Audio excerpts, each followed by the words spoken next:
donc ce territoire de l'Aubrac et qui après, bien plus tard, avec les moines de l'Aubrac, qu'ils ont déboisé ce territoire. Voilà, donc, et là, ça a été déboisé, et les toutes premières transhumances, les premiers troupeaux qu'on pouvait y voir, c'était les troupeaux de brebis, qui montaient du Quercy, du Rouergue, et donc c'était les premières transhumances, c'était des brebis. À pied? Bien sûr, à pied, bien sûr à pied, et c'est bien plus tard que est arrivé donc les premières transhumances, les premiers troupeaux de vaches Aubrac qui sont venus donc des régions plus basses, des vallées de l'Aveyron, on va dire, parce qu'il faut savoir que les moines d'Aubrac avaient des fermes, des dépendances bien plus bas dans les zones, comme Orloz ici par exemple, comme Bonnefond, comme Malette, comme à Séveirac, Séveirac, les Bourrines, bien d'autres encore que vous pourrez citer, voilà, voilà, donc c'était des dépendances. Et donc c'est à partir de là qu'ils ont commencé de monter un petit peu ces vaches Aubrac sur le plateau de l'Aubrac. Et alors, c'est là qu'on dit d'ailleurs, cette race d'Aubrac a été façonnée ou travaillée en fonction un petit peu des attentes qu'on voulait en faire. Parce que je pense qu'à ce moment-là, cette race était utilisée surtout pour le travail.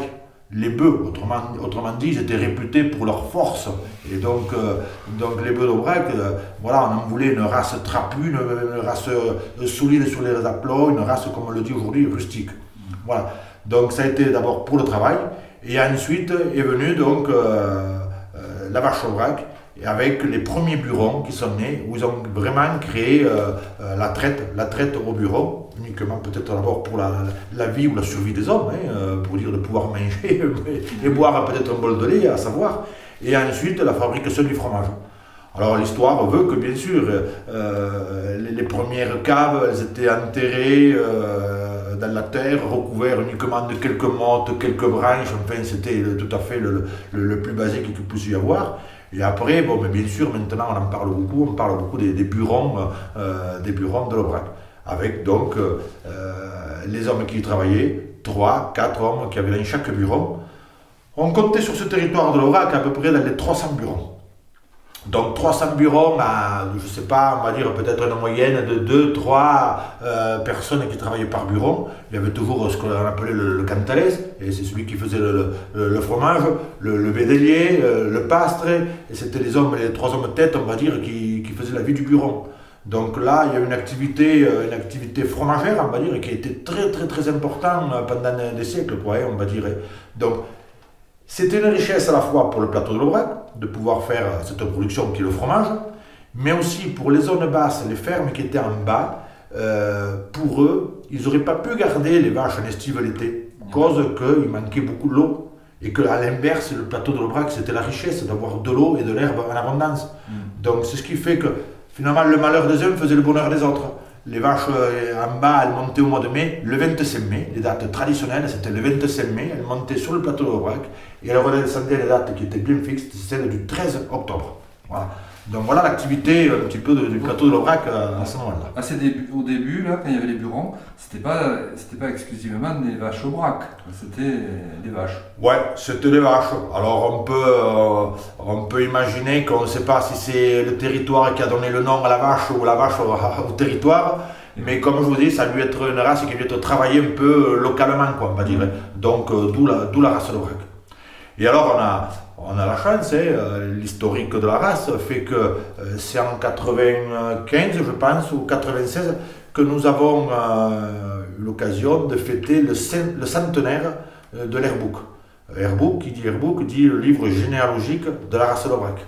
Voilà, donc peut-être personnellement, j'ai peut-être des vaches je peux remonter 100 ans en arrière au livre généalogique, pourquoi pas.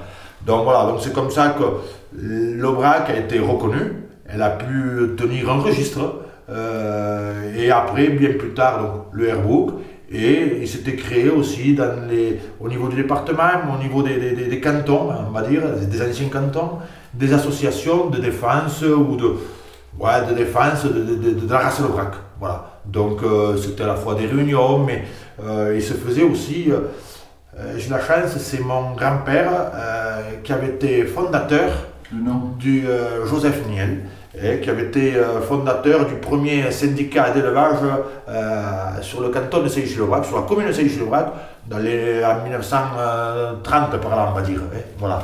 Donc c'est pour dire que déjà à ce moment-là, l'activité agricole, bien sûr, était bien présente, mais il y avait une vie déjà sociale avec un syndicat d'élevage pour la défense de la Aubrac.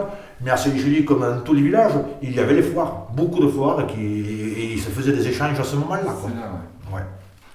Et vous contrôliez, je te pose une question comme ça, vous contrôliez quand même qu'il n'y ait pas de consanguinité, tout ça, je ne connais rien moi, mais tu sais, quand il n'y a qu'une race, je ne sais pas comment vous faites. La consanguinité, c'est vrai qu'aujourd'hui on en parle beaucoup parce qu'on a un papier, on a un document où on retrace 5-6 générations, mais avant peut-être justement un bon éleveur, même aujourd'hui j'aurais tendance à dire, c'est justement de pouvoir faire un peu de consanguinité. Ah ouais Oui, parce que chaque élevage chaque élevage a sa propre marque, on va dire.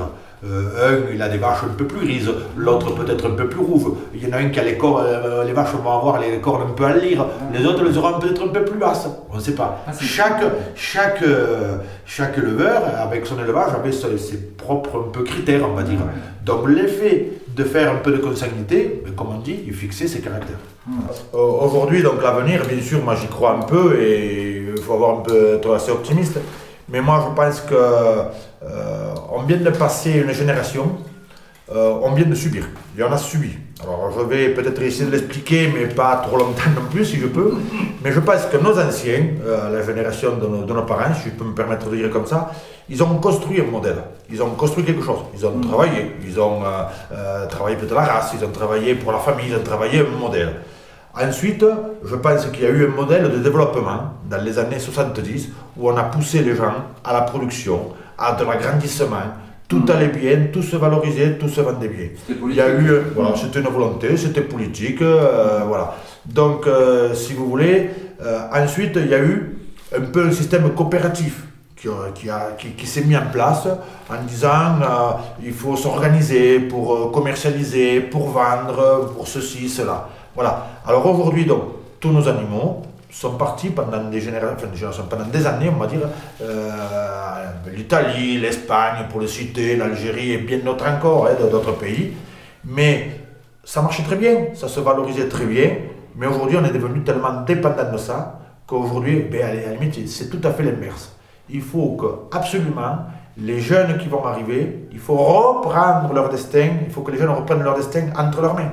C'est-à-dire que leurs produits, ils devront le suivre, le valoriser, l'accompagner et aller le vendre en direct soit par des artisans, on va dire, parce qu'on a la chance d'être sur des territoires, je pense aux bouchers, comme je dirais d'autres, des artisans commerçants qui travaillent bien nos produits, mais qu'on puisse vraiment valoriser la qualité et nos produits, quelque chose qu'on sait élever, qu'on sait faire.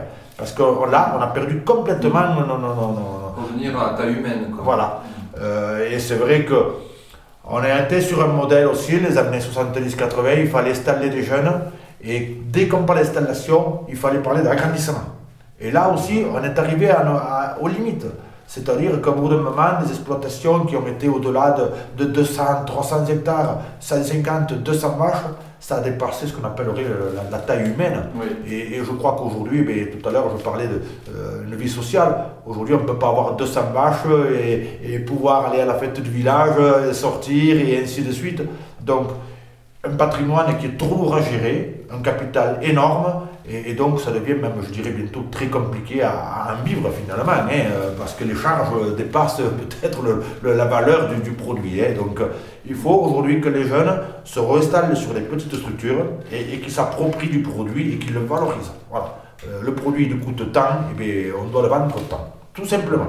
Et je pense que le consommateur, il est présent.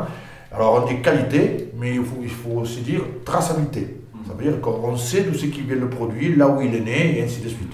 Donc déjà on a la chance, ça peut se faire à taille d'une exploitation, mais juste entre guillemets, je fais le parallèle avec 2 ou 3 associations de produits labellisés, notamment le bœuf fermier Aubrac ou la fleur d'Aubrac, qui sont aussi un exemple de qualité. Voilà.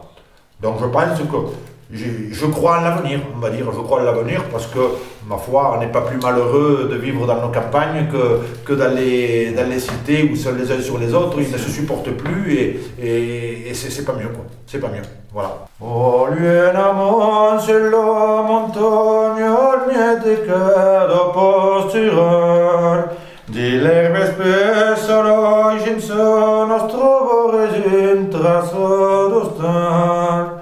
Lo cantores, lo vedilier, oh mai lo pastre, i pousserait les crânes à lui, et qu'il avait notre musique. Merci. Bon, bah, c'était cool.